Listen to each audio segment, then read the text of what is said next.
السلام عليكم ورحمة الله تعالى وبركاته. كسو دوا جنالكنا سمان عادنا جيكي هدي أدكو حسبتا جنالكنا صار سبسكرايب لايك and share. وحنا مانتني صوت دي أنه revised sentence وجملة دوا بسيا.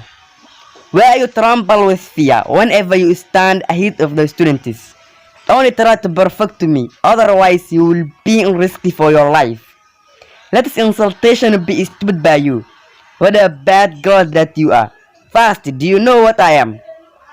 I slap the people without hand, and I kill without gun. Or revise sentence والجملة وابسيا. Where you tremble with fear maxaad cabsi ula jaraysaa whenever you stand mar walba aad taagan tahay ahead of the students ardayda hortooda. Only try ha isku dayn to perfect me inaa idaad daansato. Otherwise haddii kale you will be risky for your life. Naftadaad ayaa halis geli doontaa. Let this insultation be stood by you. Adaa caynahay cayn.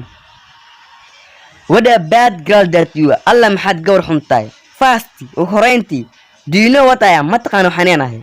I slap the people without hand. Gacmo la'aan ayaa dadka dharbaacan. And I kill without gun. Qol la'aanna waa dilaa.